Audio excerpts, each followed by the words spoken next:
This is One Up Network Radio. You're listening to the One Up Viewers podcast.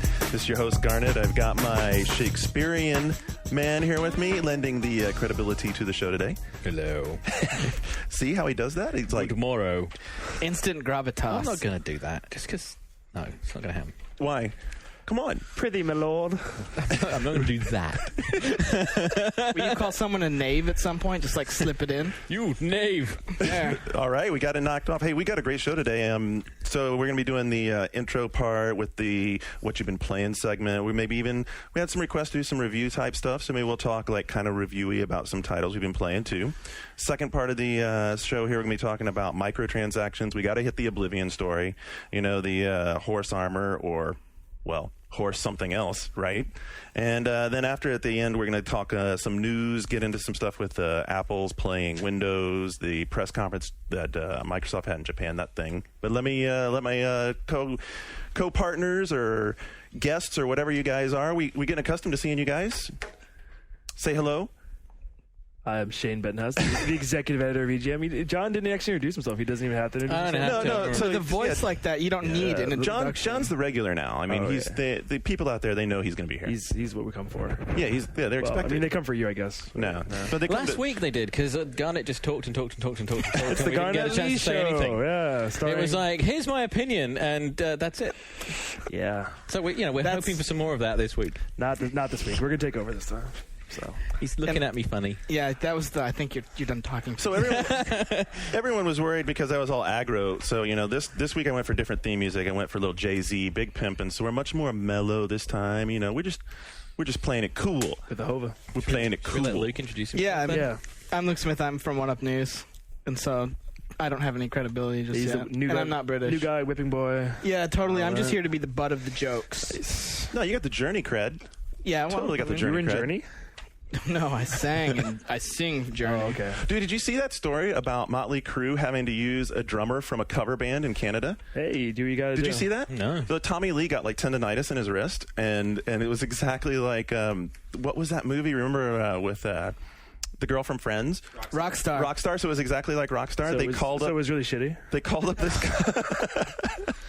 They called up this cover band, and they like got the drummer, and he played the show. It was like in Alberta or someplace like that. Yeah, moving on with games. Yeah, moving on with games. Okay, so Shane, what have you been playing, dude?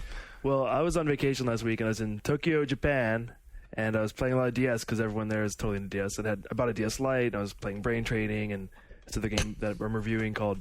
What was that? Yeah, he's like... little lunch backing up. I was playing some other... What the fuck? Oh, sorry. I can't say that word. Anyway, so I was playing a lot of DS games, but I also got to go play Virtua Fighter 5 in the arcade. It was on test, and it was like unbelievably awesome. I'm in love. It's the most beautiful game I've ever seen. Really? So just for the graphics, or what else? I mean, like, I think VF is a fantastic fighting game. It's like the best 3D fighting game, but just the graphics. Like, the backgrounds looked all right, but the actual player models, like, fathoms beyond anything you've seen. Like unbelievable. Still very much a technician's game. Very much a very technical, serious game. I got my ass kicked because, you know, like at first I was doing all right, but then some guys came and kicked my ass. But just visually, it's really impressive. So I got to tell you, if you're out there listening and you've been looking at the lights and you're thinking, wow, Shane got a light, he did not get the white one. I got the enamel navy. Man, That's what I got. it's gorgeous. Except it shows fingerprints pretty bad, but it is gorgeous. You have to constantly be wiping it off. It kind of sucks. And I really like when you open it, the inside's matte. How's that? It's awesome. I'm not embarrassed to pull it out and play it anymore. You know, because like the DS looked kind of crappy before, so it's a big improvement. I had to wait in a line. It's impossible to get even there. I was lucky to even get one. Cool. Mr. Smith, What have I been playing? what are you up to? The top half of the week I spent with From Russia with Love for the PSP, which was quite the adventure. I hear it's not that bad. I don't know. I don't know who you spoke to, but you should not trust It was them. an EA PR representative. Yeah, lies. It's sort of this wonky run and gun third-person shooter where you just like a lot of PSP games sort of suffer from these control issues. This is another one where you're running through the corridors with the analog nub, which as adroit as that is to begin with, and to switch weapons you actually pause the action with the D-pad. And that mechanic actually, brilliantly enough, carries over into multiplayer. So you're running, and where you actually pause the action in the game, the little weapons menu comes up. In multiplayer, you just stop moving. Maybe you're supposed to hold the PSP both yeah, your hands like on the left side. Left hand on the analog nub, right hand reach around style Nice. on the D-pad. So It's always good when we can work reach around into the Yeah. it's a podcast. game for the We ladies. like that. So then at what? the reach around, you know. I don't think it's ladies that do that. No, you do the reach around. Oh, Sorry, I'm still. So, Luke, are you saying I should I am spend apparently naive. $49.99 on this? No, for my Fiesta? no, not avoid. not so And then much. the last half of the week, So wait a minute. How'd you? So just so if someone hasn't read it, how'd you score it?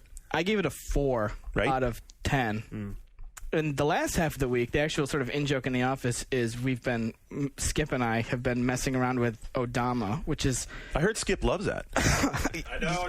he does, if you couldn't hear it in the background, he does not love it. And the thing about Odama that I found is I don't like it either. I think that the pinball part of the game is totally whack.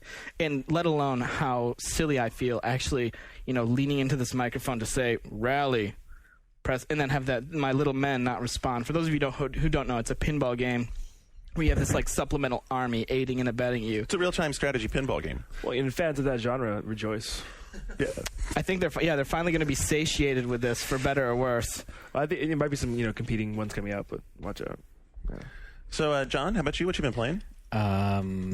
Apart from Oblivion, which has now got to the point where it's becoming maybe a bit of a problem. So you originally thought you were going to be over after. I thought I was going to be over it. So last Yeah. night I was at the office till midnight. We're putting the pocket games out right now, so I've been playing a lot of handheld games. And I got home, and I just can't go home and go straight to bed. So I thought, I'll put Oblivion on just for a minute. I'll level up once. 2:30. So it's 2:30 in the morning. I'm now the grand champion of the arena, and very tired. But I've also been playing Field Commander, which is out next week, I think, or the week like after. the Advance Wars. I really want to play that. It is Advance War. I mean, it's shameless, but if it ain't very, broke, very if good. it ain't broke, just steal it. Exactly. It's very, very good. Tom Byron on OPM, if he was here, he would tell you it's the best game on PSP. I don't know if I'd go that far, but it is definitely... He's really been loving He it. loves it. Better than From Russia with Love. So I was going to say, Absolutely. you would venture that it's better than From Russia with Love, having not spent the amount of time with From Russia with Love that I have. I know. I know you know From Russia with Love's intricacies. White. And, and have been giving it a reach around, apparently. I thought he was receiving the reach. No, I'm giving is it the reaching reach around. Oh, it's a circular sort of thing. I'll show you. That's after the something show. else. Okay. Right. I have a fantastic story. It's way too long to get into about From Russia with Love. I'll tell you, Luke, but basically it boils down to EA made that game accidentally. Seriously. It doesn't show. I'll tell you that story later. All right, so hey, you know what we proved on Tuesday night? We proved that we were right when we said Guitar Heroes was Game of the Year last year. Because the acid test for a Game of the Year ought to be you can drag it back out and immediately get hooked on it. Skip and I spent, 2.5, probably 3 hours here playing Guitar Heroes and went totally nuts. A nostalgic Guitar Hero party. Dude, not only was it so awesome, you know what we went to do today? We went down to the Metreon and wound up leaving the Sony store with 2 brand new guitars. Awesome. The new ones the last two? Are the new ones different? Yeah. Well, yeah, the buttons are a little bit nicer on them, and the cherry color, it's not really so much red cherry as it's like black cherry. They look awesome. If you want to jam, we can jam later tonight. Okay, because we can do that. Luke hasn't played. We got to let him play. Yeah. Yeah, I haven't. You are late to the party. The basement complex in Detroit didn't have that sort of technology. And it's Friday, so it's a great time for beer and It is. beer and guitars. What else? So the other thing I played and the review went up today was I finished off Battlefield 2 Modern Combat for 360, which I'd played also on current gen consoles, and it was really interesting to me because it said that this whole transition era is over for 360 because It's a real game, right? what do you mean? Isn't the 360 version different, actually? Not just like a direct port? No, it's the same game. Oh, I heard it And was that- different. No. That was all lies? No, that was all lies, right. dude. Boy, It's totally. EA is not getting along with I you. know. So it was like proving to me the door had closed on doing upsampling old generation to new generation because I was like, this was a really good game on Xbox. I really liked it, and it's still the same game, but it just really wasn't. Well, the door isn't quite closed. There's still quite a few of those ports coming from some of your favorite publishers. Yeah, but I think if they're going to do them now, they have to come out day and date with the other version. You can't do this we put out Battlefield 3 months ago, and now we're going to upsample The it. Godfather says differently.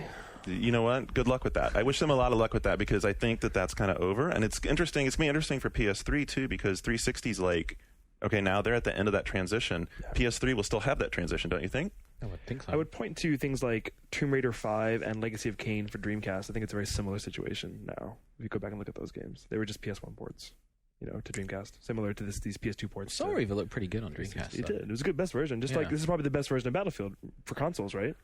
Has pretty grass. Pretty grass. You didn't seem to feel that way about it yesterday when we talked, though. Yeah, it's kind of weird. It's like, that's why I was saying it like signaled to me the end of the transition, because it's like they, it's a really nice layer of paint, but it's draped over a clearly last generation game. Well, you can totally tell. And didn't you say that the difficulty actually had changed? You noticed a marked difference in the difficulty between the two games? Yeah, it's not as fun as it was. It's because either, they said, okay, well, we turned the AI more. Check out Luke with the leading questions. He's very good at this. He's very good at this. So tell me, did you hate it? You hated it, right? I didn't hate it. But if I had already played it out on Xbox, I wouldn't play it again. I gave it a 7, which was not quite as high as the 8. It's a recommendation still. It's still recommended, but especially if you have a group. Now, if you've played the demo, is that enough? I mean, like, because I think with some 360 games, people are starting to find, like with the outfit. I played the demo, and I don't need to play the outfit ever again. I would say no, because if you want to buy the game, you're buying this game for multiplayer, and you're going to want more maps. Right. Because it's all about more maps. You can never have enough maps in a multiplayer game, so you'd want to buy it because the reason to buy it would be multiplayer. I hope they do that 2142 thing on 360. That looks cool. I think they probably will. Yeah. I don't know. Quake Wars. Apparently that's not going to happen on 360, though, right? That's what they say. I mean, it does have... so Splash Damage has done a whole lot of stuff under the hood to hear them talk about it with mega texturing and all that kind of thing. Mm-hmm. So it may well be that it can't handle the conversion of not being on a PC. Or it could be Quake 4's poor sales on 360. Yeah, it didn't do very well. Well, it wasn't a great port. No. All right, so let's hit some reader mail. What do you say, guys? Love it. Love reader mail. Reader mail. Poop Master Funk. Boy, that's an awesome name. I used there. I had a name like that when I was little. That's an alt character of mine. Poop Master Funk. Poop Master Funk Luke. After seeing the 1UP show with Jeremy Wading playing his import Final Fantasy XII, it got me to thinking, is there anyone at 1UP other than Jane that speaks or understands Japanese? And if not, do you just play for the gameplay, or is there a market for people who understand Japanese in video games, or for that matter, video game journalism? Well, I took Japanese for 2 years in college, and I can get by speaking it. I can't really read it very well, though, so games are pretty tough. If the game has a lot of kanji, which are like the complex characters, you gotta get a dictionary, and playing an RPG takes forever. Right. And I used to play through like Final Fantasies in Japanese, but this time I decided, Final Fantasy 12 story is so complex, I probably won't even understand English. I'm not gonna try it in Japanese. Right. Last game in Japanese that I played all the way through was Landstalker. Back in the day. Whoa. Yeah. But yeah, there are a lot of hardcore people who are like me, have taken Japanese and like do play through games, either with a dictionary or just like slowly. But now that everything comes out in America, more or less, that's kind of going away. Because like 10 years ago, most of the really good shit stayed in Japan, so you had to import it and do that. But these days, you don't really have to do that anymore. Once Game Development Central moves to Germany, Then you're set. I'm an asset then. Until then, worthless. Fantastic. I played a little Uber Soldier this week. Don't miss it. It's right up your alley then. So the last thing I played was Gran Turismo 4, so that really doesn't count. Because games like or fighters or driving games. You made an engine noise with an accent. Wow. But what's going to be awesome, actually? PS3, what they're saying is like one SKU worldwide, which will mean when things ship for PS3, it should theoretically have Japanese and English on it for all these games because there's room on a Blu-ray. So if that actually happens, that'll be really cool. That would be awesome. Yeah. Next one up is from Monkey King. Sony's PS1 had a remarkable run in sales even after the PS2 came out. Therefore, is it possible that, in fact, the PS2 could be a major arm in Sony's plans for the future? Think about this. A PS2 with a hard drive would be nearly equal of a revolution. Imagine if Sony allowed the PS2 units with a reintroduced modest hard drive worked onto their new online service. Then suddenly the PS2 is downloading games like the Revolution could. It's benefiting from past and new games. And it's, my God, this is a long... Yeah. Jesus, blah, blah, blah, blah, blah. Anyway, now imagine the price, yada, yada. Anyway. The one thing, there's What do you not think? going to be a hard drive because they don't make anything you can put a hard drive in. Right. But I just got back from lunch with Sony today, and they said they expect to sell 6 million PS2s this year. Yeah, I think Wow. I think PS2 will still be a force even for us for like a next year and a half. I think there'll still be games that we care about. God of War 2. Yeah, and beyond that. But I think like 3 or 4 years from now, only like your little sister will care, but she'll still care, and like it'll continue to sell. Well, they just, like, this week, last week, stopped making PS1. Right. Yeah, I mean, 10 years later. there are a lot of poor people in America and a lot of poor places, and you'll still be seeing PS2 selling at Walmarts for 4 or 5 years. Oh, it's a socioeconomic thing, huh? It is. It's a PS2 is it's for not, poor people. It's not about the software. It's about how much money you people make. in Detroit. Okay. People in Detroit where I'm not even going to go there. I know people in Detroit. They'll find me. No thanks. no offense, Detroit. So that kind of goes back to the transition question, because that would set up PS3 to have a long transition period. Because are you going to tell me that they're not going to do a special edition of God of War 2 that has upsampled graphics for PS3? Probably. Yeah. What I think we'll see is finally them taking advantage of the Magic Gate technology in the memory cards on PS2, which they said they were going to do 5 years ago. And you'll be able to take a 4 gig memory stick and shove it in something, and that's how you'll download games. Right. Okay. But the hard drive's gone forever. Yeah, hard drive's gone. So next one up is from Cayman24, and wait. Oh, okay. So what's the post count? 2,000. Oh, okay. Well, we can't read that question then. All right. So then Atomic Satchel. What? We have a post. You didn't get the memo about the post count limit? Post count? Yeah. If you have more than 50 posts on the forums, we can't read your question. Oh, really? Yeah. Oh. Yeah. It's in a memo the other day. Don't worry about it. Next one's from Atomic Satchel. I think we're missing out on something there. Instead of taking the easy, what everyone else thinks stance, how about a real discussion of UMD PSP? Why people supposedly don't like it. My personal opinion is that people feel Sony is trying to cram the UMD format down the throats of the consumer. What did we do that was easy? I think we all hated it, didn't Yeah. we? Well, are you talking about as a format in general or just for movies? In general? What are your thoughts besides UMD sucks? Well, I think that basically we talked about why it didn't work, because you can do the same thing by ripping it and putting on a memory card. Yeah. Free less than $10. We talked about that. Like, even if there were reduced prices for UMDs, like the UMD movie of Kill Bill Volume 2, sans special features that you already have on the DVD on your shelf, $10. Guess what? Yeah. Or free.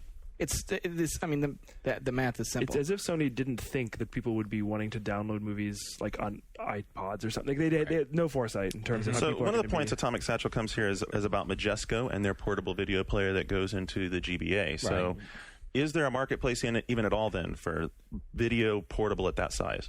Have you ever watched one of those? No, I haven't. But they've sold millions of copies to very small children. Right, but it's like a $10 thing on a indestructible. Yeah. Like I'd give my 2-year-old a GBA running one of those videos, SpongeBob. and he can drop it and throw it and fall on it and dunk it in his drink or whatever, and it still basically works. Yeah. I am not going to give him my PSP until he's a lot older. Yeah. And Dad, I dropped the GBA in the... Right, you drop a GBA and it just bounces. It's fine. There's not very much to break. Well, the PSP bounces too, but when it bounces, little parts fall off. Even if it's like got a shock absorber around it or something, right? All right, so Skip says it's ready to move on. We completely failed to answer his question at all there. I thought Sorry. I know. that was I think deftly that we done. did answer the question, because the point is that the UMD as a proprietary media, as a proprietary form of media, is a failure, because people can do exactly what the UMD is offering. And again, I'm talking strictly in terms of movies. People can do exactly what the UMD format offers for free. yeah. And very soon they're going to be able to do it. They're going to be able to do with a memory stick. Right. They're going to be doing more with a memory stick, and the 4 gigs are coming out, and the UMD's only 2 gigs. gig. 8 gigs. There's 8 gig memory 8 sticks gigs coming. out this fall. It's like the price of a house. It's like $350 or something. And already sold out. Yeah. Jeez.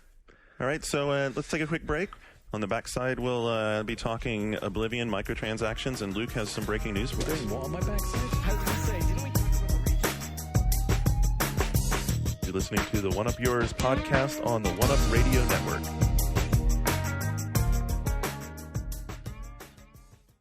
Okay, so this week on the One Up Show, we've got The Godfather, a discussion by the kid who wrote the strategy guide, and Dan Shu, editor-in-chief of EGM. We also have Dana Jongaward from OPM talking to Crispin from EGM about Tomb Raider Legend. Just a little hint, they both like it. We also have Sean Elliott from CGW talking about Call Girls in the Virtual Space, which is part of a CGW story called Escort Mission. It's pretty wacky. You should check it out. And finally, we have John Davison and Damian Lin talking about the PSP strategy game Field Commander, which is, well, it's exactly like Advance Wars, but hey, Advance Wars is awesome. The One Up Show can be downloaded via the iTunes Music Store. Just search for The One-Up Show and you'll find it. We also have a homepage on the One-Up Network. The address is theoneupshow.oneup.com. Pretty simple to remember. And it also appears every Friday in a news story on the One-Up Show news destination page. So check it out.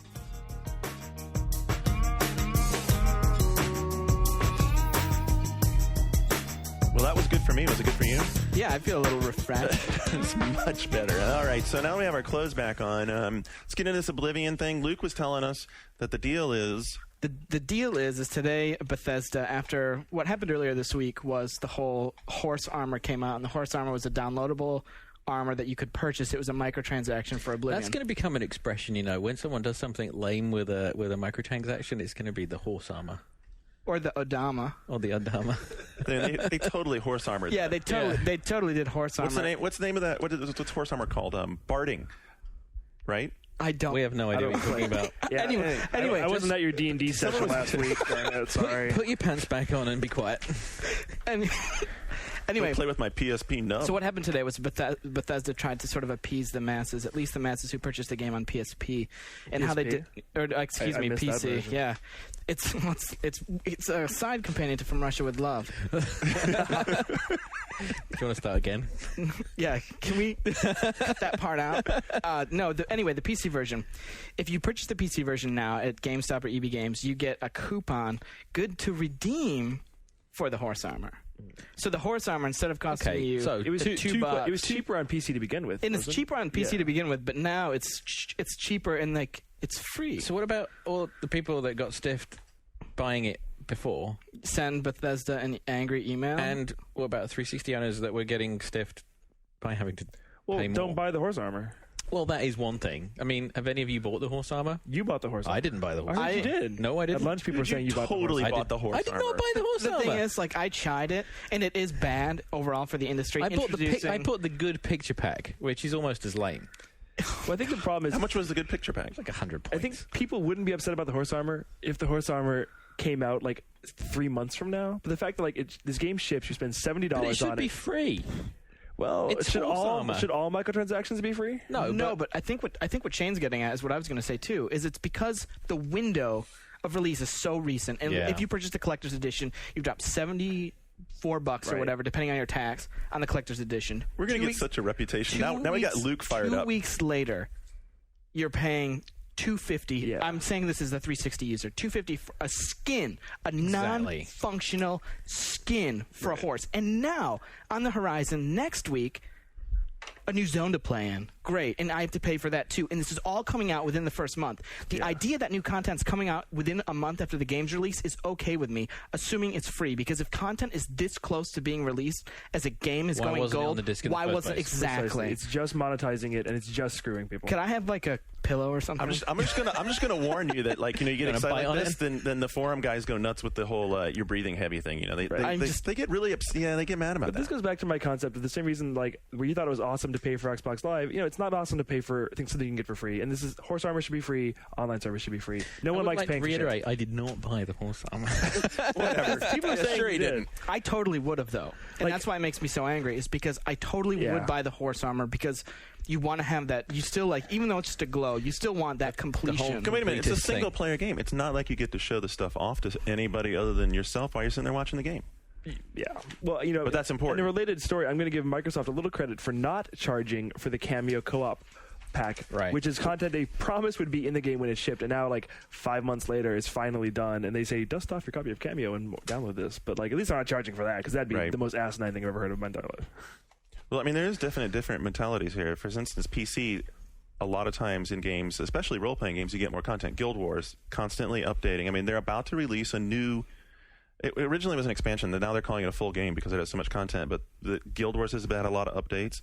Dungeons & Dragons Online, okay, that's a pay-by-the-month kind of game, but a month after it's coming out, they have a thing called the Dragon's Vault that's going to be coming out, has new content. These are MMOs. You're already paying. I mean, not for Guild Wars, but I mean, there's a predisposition to spending money every month. That's true, and but expecting to get MMOs something. But MMOs have also like- done paid expansions. right. But to Luke's point, a lot of people did drop $70 on the special edition because it wasn't limited edition. You could get it everywhere. No, I'm agreeing you know, with him. I'm agreeing yeah. with him that it's crazy. I'm saying that these games do free content all the time. Guild Wars does not have a monthly fee, and they did lots of free I content. think the best advice you can do is tell people 360 owners do not buy the horse armor. Like, don't buy it. That's my advice. Don't I'm buy interested to see it. It's horse armor. My horse died last night. See, I think it'd be cool if it was like horse Or armor, ran away or something. I don't know. He was gone when I came out of the cave. I was very upset. horse armor, a glowing sword, you know, like a new robe, something like that. Like if it was a combination of useless aesthetic things, it'd be fine. Yeah. But this is just. It's like rims. Right? For Why your was it? Why Cadillac. was it a pack of things? Yeah, it was just armor for a horse. Maybe they're testing if they can make $50,000 off horse armor. Like they're going to like, here's a hat. It's $5. I am intrigued by the Orrery and the Wizard's Tower, though. I think, and they're going to be cheaper, right?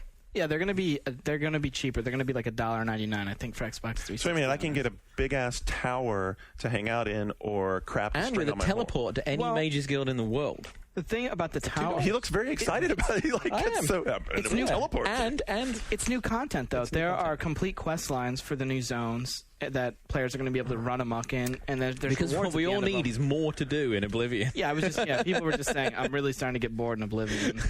I'm out of stuff to It might be do. too soon for these things. They actually Yeah. Skip gave me a list here. So the Ori allows you to help the Mages Guild of Cyrodiil repair the Imperial Ornery. It has a new full-featured quest, including dialogue, journals, and rewards. It has access to Imperial Orrery in the Arcane University. It has new powers for your character based on the phases And of the before moon. today, no one knew what an Orrery was. I still don't. I think it's a Mercury, right? No. I said that sort of like just to throw it out there. I didn't actually know what an Orrery. It's got something to do with like it's like a. I don't know. I should look this up before I think say it's a things, new shouldn't I? SUV from Ford or something. Yeah, I think so. Another thing that people have said is lame because you can't see these things before you buy them. You can't actually see the horse armor or like Cameo. There's skins you can buy, and you can't see them before you buy them. So you might buy it and think it looks stupid, and then like, well, I can't return it. I already spent. Well, the interesting money thing on it. about these new zones is that the things are already there in the world, right? They just don't have anything in them. Because there was something on like a GameFAQs board or something where someone sort of hacked through the door into the Orrery, and it's just blank textures. It's not like they finished Oblivion and then made this new content. No, they've made this content and locked it out of the game, and now making you pay for it right. Which, when you put it like that, sounds kind of sinister. a little bit. A little Very similar sinister? to the Rainbow Six fiasco back in the day on Xbox. Yes.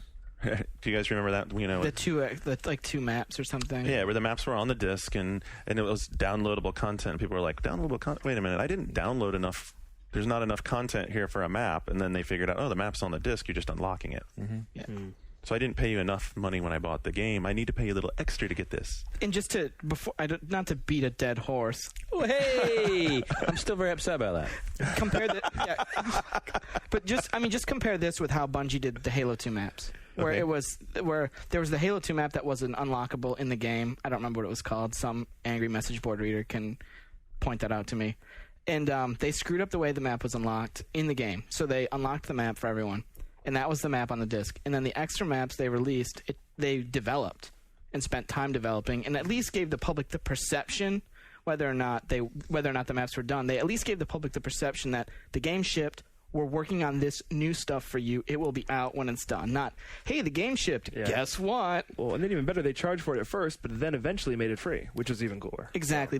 I think that was a really great model and a really great handling of downloadable content. Right. And I just wanted to point that out so it didn't seem like we all hated it. Do you like that idea? I love that idea.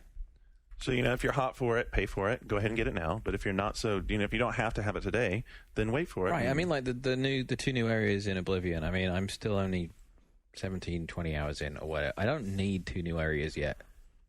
So, I don't think I'm going to drop the $2. Even it's just $2, right? But I'm still probably not going to do it. And at some point in time, haven't they made a reasonable amount of profit? What I hope doesn't happen recovery. is after I've dropped $70 or $80 with shipping on the special edition, is they do what they did with Morrowind, which is ship the game with all the expansion stuff for $20. Well, that's sure to happen eventually. That's the way that goes. But it's always like that in the game. Is if you want it when it's new, it's hot. And Yeah, the Oblivion Holiday Edition coming out in November. This is not true, But it might be. but it's totally within the realm of possibilities that you could see like oh God, here's Oblivion, including the horse armor and Orrery Tower and Wizard whatever. and frame rate fix. Ooh, dirty. Hey, I'm just saying. Dirty. Just The saying. fix is coming as well, right? That's another download thing they're doing any day. patch. Yeah. The Skip one is- that makes the Skip is 360 more out of powerful. that- That frantically. additional special content, also known as a patch. Yeah. Yeah. That's the one that makes the 360 more powerful, right? Could be. Or, as Evil Avatar readers would say, it's the one that adds the fun. Gosh. All right, so you got anything else about microtransactions? Or are we ready to take a break and head off to news? I think I need another honk. Yeah. All right, another honk? Yeah. All right. We'll be back in a minute, and we're going to hit some news, get into the Apple running Windows Microsoft press conference and PS3 pricing. We'll see you on the other side.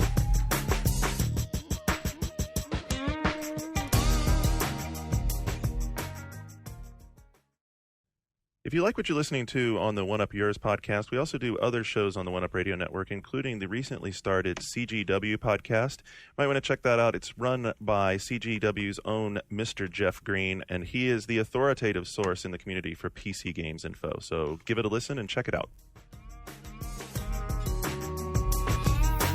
You're listening to the One Up Yours podcast on the One Up Radio Network. All right, we're back to dig into some of the news and whatever else we can get into here. We got a studio audience now. We got the video interns here. Nice. Can hear them hooting in the background. We got Jason. He's trying to put his pants back on or something. I don't Jason's know. not actually an intern anymore. Just I know. No. He's no longer an intern, right? all right. Is he a sidekick anymore? He's still my sidekick. He's still your sidekick. There you He's go. my sidekick. Have you seen the One Up show this week? No, I haven't seen it yet. Have you seen what they do to Jared at the end of Yeah. it? I've heard about it. I've only heard it's heard. awesome. I'm I jealous. saw it in action. I wanted to be a They part were of that. gonna- Jason's my special lieutenant. That Okay. sounded kind of dodgy, didn't it? Are we? Moving right along. Skip, are we from- going? Are we recording? Yeah, moving right along from special lieutenants. Let's get into this whole My Apple. special friend. Yeah, the whole Apple thing is kind of weird. It came The out of Apple thing's nowhere. Like, do people? But notice isn't it happened? awesome? It's pretty Yeah, cool. it's totally cool. No, look, you know what's more awesome is that's more awesome. Folks, we have Shu looking in the window. He's like, "What the hell is going on inside there? What the hell's wrong with these Well, people?" it's 5 topless people sitting around. I know, you it's totally crazy. But Well, yeah. and then there's Jason with his pants off. So back on topic here, are people upset because they're not going to be any more Mac games? Because now people are just going to play PC games. On Any them now? more Mac games? Well, That's what I was gonna point Blizzard out, makes too. Mac games. They do.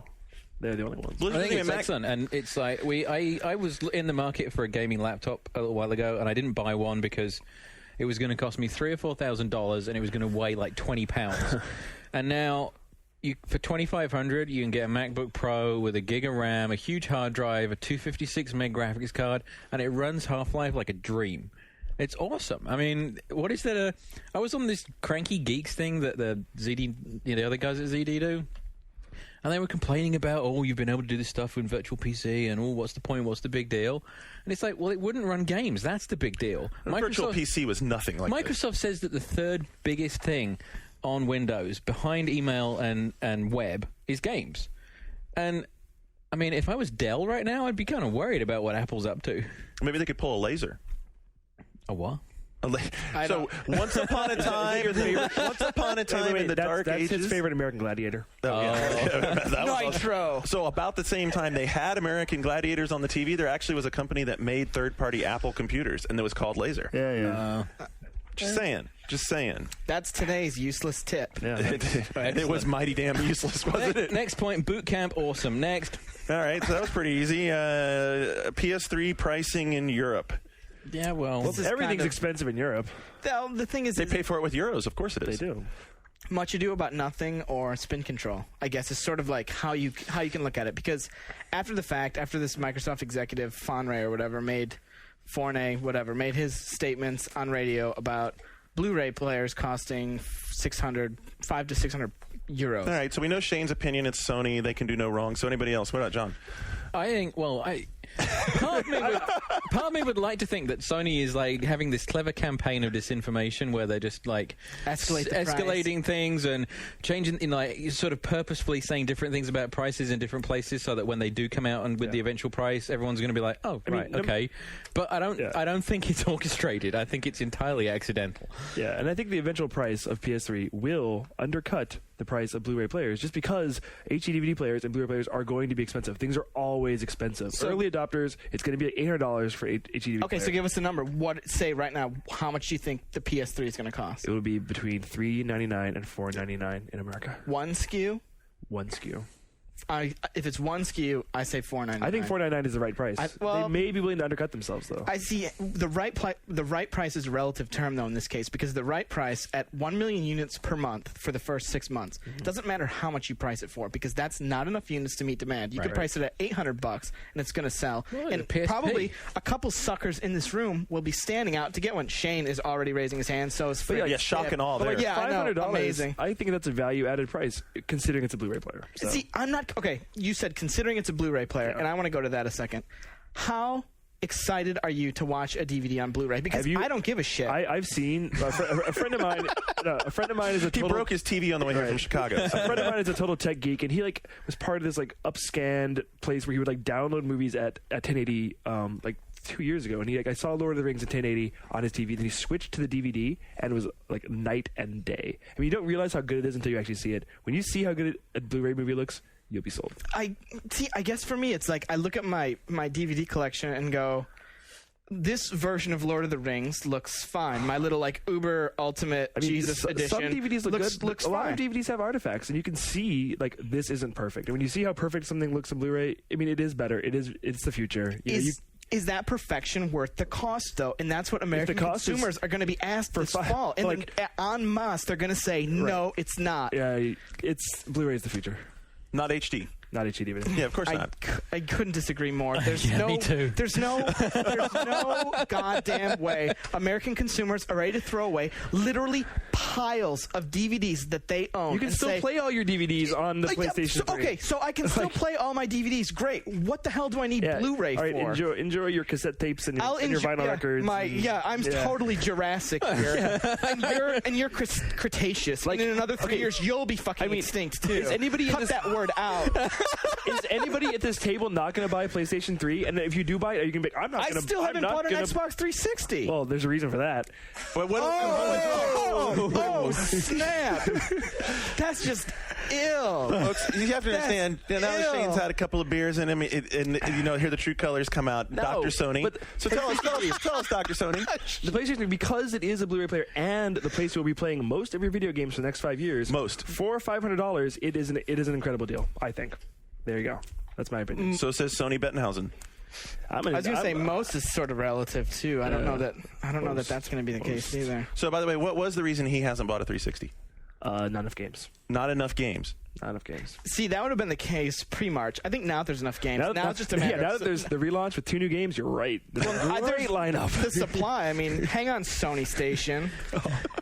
I mean, really, there just hasn't been the availability. It's finally starting to be available. In Detroit, we had to arm wrestle with people who are way tougher than I am to get a 360. Talking about 360, people were really excited. Moving on to this point, Microsoft had a conference in Japan 2 days ago where everybody thought they were going to announce all these awesome games, and there were all these rumors on the internet, and then they actually announced a bunch of junk. Wait a minute. A bunch of junk. Like an anime series you can download, a Gundam game that doesn't look that good.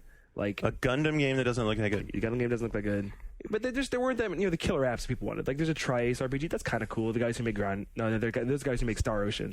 Tri-Ace. No one likes that stuff. A Coldcept sequel is not going to sell units? Are you kidding? Coldcept PS2, that moved 400 units. Yeah. I know. Well, that's the thing. Microsoft...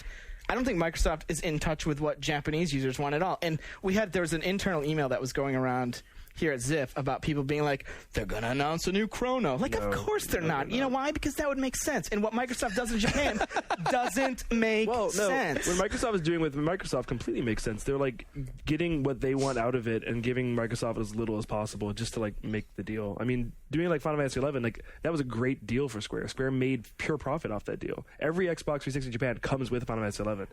So just 5? Yeah.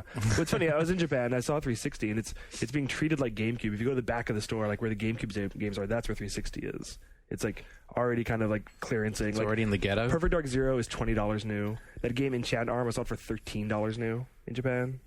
I think I saw that game on the 1UP show, though. That's a $13 game, period. Well, it's coming out in America from Ubisoft. Okay, so you went to Japan. What's the chances of Microsoft what's the chance of any Western game company ever being able to make it in that market? I mean, they can have a modicum of success. I think games like Blue Dragon and Lost Odyssey could reach a market. They could they could have some success, but they're never going to beat Japanese companies. They're just not going to happen there. So Blue Dragon's not going to be compelling enough that if I'm into those games, if I'm into Square property and I'm a Japanese person who loves the games, I'm not going to go play it. Some people will, but I don't think overwhelming majority. No. So it's not going to have the Final Fantasy VII effect that took Sony PlayStation and jumped it up. I don't think so. Why not? It's made by the people who made Blinks. Ouch. Yeah, That's there you go. truth. Yeah, but they're not in charge of the creative aspect of this, right? No. So who is?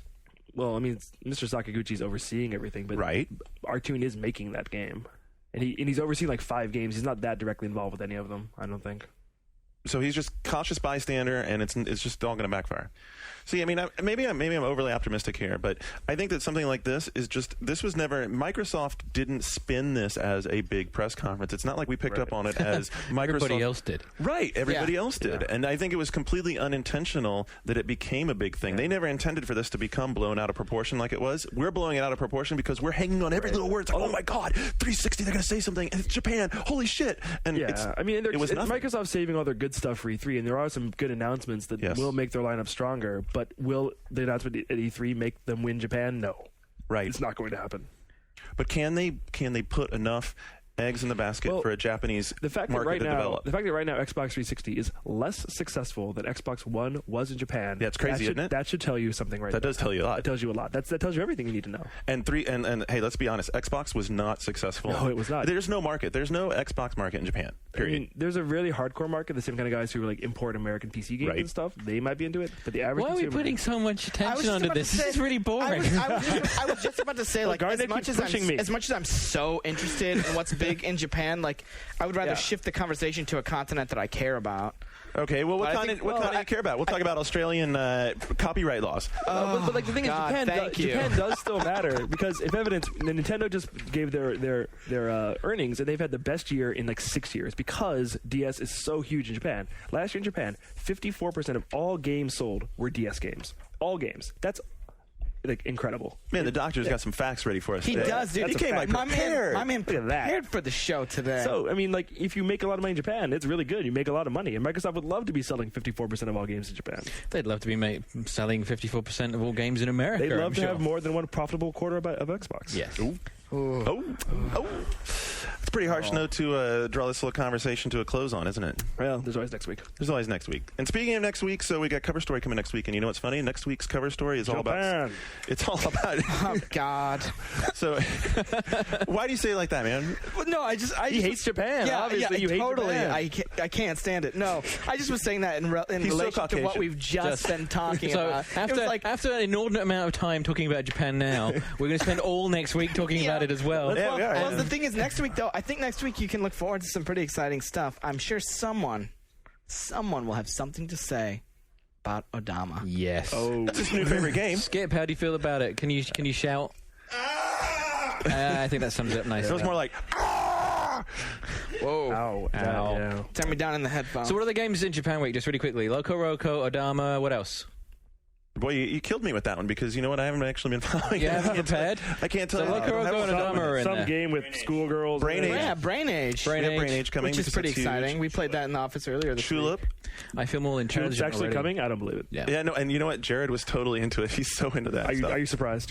No, not really. Not really. It's totally up his alley, right? It's pretty emo. Yeah. It is pretty. Ouch. emo. Anyway, so the cover story is going to be at risingfun.oneup.com. Is pretty it really slick. going to be that? It's really going to be that. The land of the rising sun. That makes me happy that our editorial director was just asking if it was clever. really going to be that. I have a lot of faith. Garnet, that is one clever name for this story. You know what we passed up like earlier this week was yearning Japanese. That was awesome. I don't get that though. It's about masturbation. It's about masturbation. Didn't Garnet? He was explaining masturbation to you earlier. Yeah. There was no hands-on demo, by the way. Oh, yeah. That's we're getting the wrap up. Yeah. Okay. So anyway, I actually have the URL now. Remember, like a couple of weeks ago, I was like promoting people coming to the message board. You're like, oh, what is the hell? You know what? The message board URL for us is boards.oneup.com, and you should click on the One Up Show and One Up Radio. Click there, and that's about it. Thanks to John, Shane, Luke. Andrew, of course, wouldn't be here at all without Andrew Pfister doing the engineering.